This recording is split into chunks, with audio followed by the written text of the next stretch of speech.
So welcome back to Reclaiming the Chair. I'm your host, Benita Davis, and today we are talking about something that I think doesn't get enough attention in the beauty industry, which is the customer journey. So a lot of beauty professionals step into this field thinking, if I just post a few times, people will start booking. And yes, sometimes you might get a couple of clients that way, but the truth is, with the way that client behavior and human attention spans has shifted, it usually takes much more nurturing. In fact, I've even had clients tell me it took them weeks, months, and even years before they finally booked with me. And while that can feel discouraging, especially when your livelihood depends on clients coming in, there's a system to it. The system is the customer journey, a step-by-step process that moves people from awareness to trust to booking to loyalty. So in this episode, I'm breaking down what that journey looks like in the beauty industry, why it matters, and how you can make it work for you instead of against you.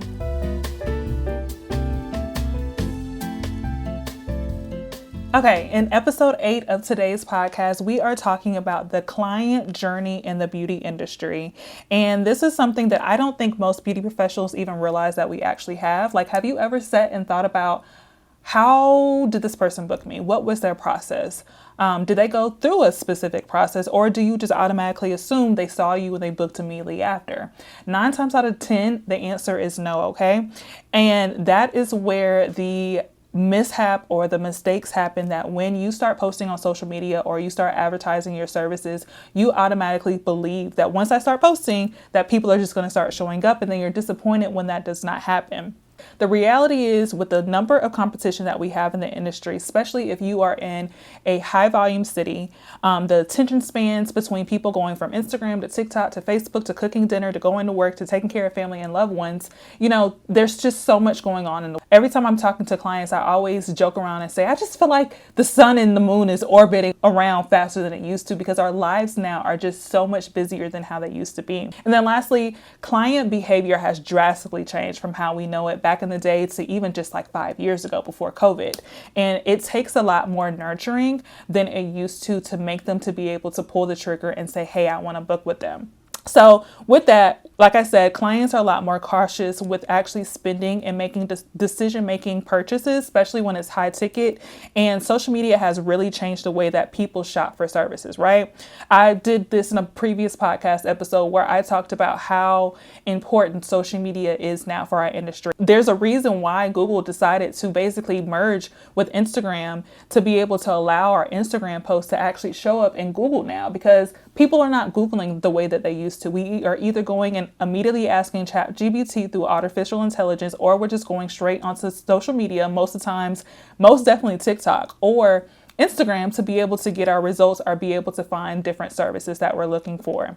So with that being said, and with the increase of social media and the usage of it, people are always watching. They're always following someone new. And in order for you to stay top of mind, it's important for you to make sure that you are having a crisp, concise customer journey that will help you build trust before a client can even book with you. What happens is, most clients do not book immediately. You might have some of those who are impulsive and they're just like, I gotta go get this right now. But for the most time, that is not happening. If they also are one of those clients who are very much like book you immediately after they found you, it's 9 times out of 10, they were looking for you. They were looking just for someone to provide whatever service that you actually give. And they were just looking for the right person for them. And they were ready to go ahead and book. But the most times, I have heard this from so many clients where it actually really takes weeks, months, and I've even heard like 2 years before a client is able to be like, okay, yeah, I'm going to go see her, before pulling the trigger. And I think that's super important, that we actually need to have that knowledge to help us be able to plan and make decisions and be able to build a journey that is constantly nurturing for them. Then if it takes them 2 years to be able to pull the trigger for us, we want to make sure within those 2 years that we never give them a reason to have to go look at somebody else, right? And through this process of them vetting us, because that's what they're doing, they're observing. They're looking for consistency. They're wanting to see how professional that you are. I've said in the previous episode, I think in episode 7, where a lot of clients in our industry have been burned. I'm sure you see up and down our timelines on different social media platforms how clients are always complaining or saying how they had this bad experience and they don't know why the industry is the way that it is, and how they're just going to start doing DIY because it's not worth going to the salons anymore, right? So they're looking for those things that shows them, hey, this experience is going to be different and it's going to be worth it. They're looking for transformational results and how your brand actually makes them feel and whether or not they can connect to your brand or not. So I know hearing that, oh my gosh, you're telling me that I got to market to someone consistently for months, weeks, or years before they actually book with me. Yes, it's annoying and it might be even discouraging if you're in the process of actually building your clientele. But this is why it's important for you to always have a plan. Sometimes the thing is, when you first get into this industry, you really don't want to jump ship right into this being your only income if you're building your clientele, because it does take time. It builds time not only to attract the clients, but also keep them. And I understand how high the stakes are if the salon and doing these beauty services is your only stream of income, and how when you're putting so much time, energy, and effort into building your brand, and the reward just feels delayed, okay? So I get it. Clients, they're looking for something very specific. And unless you are once again clear on your business and you have a customer journey, you're going to end up losing them. But if you do have these two things of being consistent and having a customer journey that you're constantly nurturing them regardless of what day or time they see you or on what platform, that's where things get easier. And understand that without having a customer journey, which is also called a funnel, that's when beauty professionals, or that's where you might have realized that you've gotten frustrated. So this is where maybe you have experienced a time where maybe you stopped showing up consistently, or you assume just people aren't interested. You're like, oh my gosh, I need to just get out this industry. This is not for me. This is taking too long. When in reality, clients are just moving through the natural decision-making process. In sales, they teach you incorporate that the rule of 7, that pretty much a lead who is potentially interested in what you are offering for purchase, it takes them 7 times to come in contact with their brand before they actually make a decision. So now let's tie in social media and think about how the algorithm is. And unless that person is actively engaged with their brand, they're not going to really see you. They actually have to go and find you. So you have to be really strategic when it comes to your customer journey of how you actually get them into your funnel and how you get them from finding out who you are to actually becoming an advocate for you and your business. And once you understand and you build that journey, you are able to guide people through it with less stress. It feels like things are automated and things are just so seamless, and you can just focus on handling the clients and working on other areas of your business. So we are actually going to go into the 6 steps that actually builds the client journey. And this is a great time for you to be able to take notes, figure out whether you have this process installed at all, maybe 1 or 2 or 3 steps, or potentially if you even need to revise some of these steps to make sure that it aligns with what actually works in business for all businesses. But of course, I have tailored it specifically for us in our industry. So the first step is awareness, which is also your visibility. So this is where you are simply wanting to let people know that you exist. So whether this is posting on social media, maybe this is you going to conferences or expos or different industry events that allows you to connect with customers who may be interested in your service. This is dealing with SEO when it comes to your posts on social media, the copy on your website, whether you have a blog, YouTube, TikTok, whatever the case may be. You want to let them know that you exist, and that is them just becoming familiar with you and having that first impression with you in the first place. And then lastly, of course, word of mouth. You want to also know that visibility alone is not enough. You need to be so strategic, so organic, so authentic that you want to be able to capture their attention, okay? And this takes a little bit of strategy. This takes a little bit of creativity. But remember, as beauty professionals, we are naturally creative, right?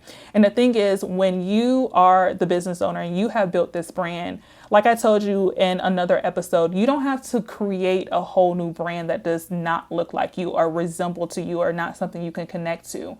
Most of the time, your brand has so many elements that are so identical to actually who you are as a person that it's really easy to find unique ways to let that come out in your brand personality that can help you be able to grab their interest. And an easy way to do this is just to make sure that your Instagram bio or even your booking page clearly states who you are and what problem that you solve. This is going back to episode 5 where we talked about the positioning statement. You want to find so so many ways through all your different touch points of how a person can come in contact with you, of you constantly, repeatedly showcasing your positioning statement, whether it's through visuals, whether you're communicating something verbally or through words. And then we go into step 2, where we are talking about interest and nurture. And this is where we actually begin the lead capture process. So lead capture is where we know that this person potentially could be someone who's interested in our service or our product, but they're just not ready yet to actually purchase. So instead of depending only on social media, you want to be able to create a lead magnet. And a lot of times, most times, and especially if you're in the process of building an established brand, this will be great for you to basically give away as a freebie that helps to give value and collect email and texts in exchange for you giving them that value that you created. So the benefits of a lead magnet is it helps you to build a list of people who are already somewhat interested in what you do. And you can nurture them off of social media, which I think is really, really important because, so many times in the past couple of years, how many times has Instagram shut down on us for a couple of hours out of a day, and we have no way to get in contact with the people who are within our community and our brand? So it's really important for us that, say, for example, if a blackout was to happen or social media shut down for hours or days and we were unable to connect to our clients or our potential leads, how are we going to be able to run our business? And that is what makes you have to think about, how can I get these people off of a platform into my own CRM process to be able to nurture them within my own time, within my own control, and with my own capacity. And that way you're also able to stay top of mind with very valuable touch points. So I'm going to tell you about this experience that when I first got into the industry, or no, I was already in the industry, but I had switched over to really becoming like your healthy hair coach and being known as a healthy hair specialist, right? And so when I was building my specific clientele for people who are wanting to take their natural hair journey seriously, I created a lead magnet that was called the Healthy Hair Regimen Cheat Sheet. Oh my gosh, I collected thousands of emails from this. In real life, some of those, because of course some people are just trying to be nosy or try to get free information, but a lot of those leads, with me constantly nurturing them from consistently posting content or sending out emails on a regular basis and continuing to nurture them, a lot of those leads actually turned into clients that I still service today. And I haven't had that lead magnet up and running in almost 3 years. And so pretty much the Healthy Hair Regimen Cheat Sheet broke down what a person should be doing for their hair on a daily, weekly, and monthly basis, and also included a very intensive list of product recommendations. It was very generic, but it was an easy way for them to be able to see my expertise in real time, aside from what they see in social media. But in exchange, like I mentioned, I was able to get their contact information so I could stay in contact with them, which of course helped them go through the customer journey process, and they soon turned into a client and then to an advocate who has, like I said, I'm still servicing today. So this is a really, really, really great and easy way to be able to have a potential client be able to see the value in you and your business before they ever book. And then we go into step 3, which is the consideration phase. This is where we're building trust. So now they found you, however they found you, they've downloaded your lead magnet, now they're on your email list. So this is where you want to have either an email or text list, or even just continuing to do social media content to be able to show transformations from clients that you've worked with, showing your expertise through education, and even most importantly, just being consistent. Like I said, one of the things that people look for when they're vetting you is they want to see, and I've literally had clients tell me this, they just wanted to see, does she show up regularly? Is she flaky? Does she post for a couple of months and then she's ghosted again? How serious is she about her business before I go spend my hard-earned money with her? And so this is where you enter that consideration phase. And one thing that you can quickly add to your customer journey, if you know already you have steps 1 and 2 done, but you need to really kind of make step 3 a little bit more concrete, you can really make this really simple by just adding one nurture email to your sequence this week. Maybe it's 3 mistakes that's keeping your silk press from lasting. Something that's valuable, educational, that a person, after they opt in, they're able to be added to their email list, but also receive their lead magnet. And at this point, you can continue to nurture them over time. In a real life example, I actually am just now in the process of implementing this with one of my students to help her be able to get leads, but also help turn those people into clients. And what we did is we created a hair quiz for her. So that's her lead magnet. And then from her hair quiz, it goes into I think it's like a 5-day nurture sequence where she's breaking down who she is, what she does, educational content to help them understand the results from the quiz and why they need her service. And then it goes into basically how to book with her, previous experiences that people have had with her. And that's how you're over time through email, off of social media, building trust to be able to help them be able to become a client of yours. And so then that's when we get into step 4, where they are actually booking at this point, right? The exciting part. So we not only want to just stop and drop them off here, because a lot of times this is truly, if you can get them through step 1 and 3, that's the easy part. But it's the booking site. You want it to be seamless. You want it to be transformational through your descriptions, where they're actually being able to visualize themselves through your descriptions. And everything needs to make sense and be readily available for you. This not only makes it easier for them to be able to trust you, to be able to go ahead and book and pay a deposit if you allow them to pay one. But on top of that, it also makes it much easier for you from an operations to back end standpoint, because people aren't having to email or text you to ask you a bunch of questions. And the easiest top 3 ways to make sure that your booking site is seamless and the experience for your booking site is seamless is having clear service menus where you're addressing the pain points and saying how those pain points can be addressed through your transformation that you offer in your service. Being very transparent about pricing and having a simple mobile-friendly booking process, as most people are booking appointments on their phone. So based off of step 4, I want you to think, would I feel comfortable booking with myself after seeing my booking page? Like, I actually want you to go look at your booking page and ask yourself that question. If there's some things that you review and be like, I don't like how she said that, or this is too simple, or the questions that pop up in your head that aren't being answered through the booking site, that means you need to go back and you need to make some changes, okay? So in step 5, this is where we get to have retention or loyalty, okay? So retention, like I've mentioned over and over again, this is where we actually become profitable, okay? It's not just from filtering in new clients all the time. It's the ones who actually stay and keep coming back.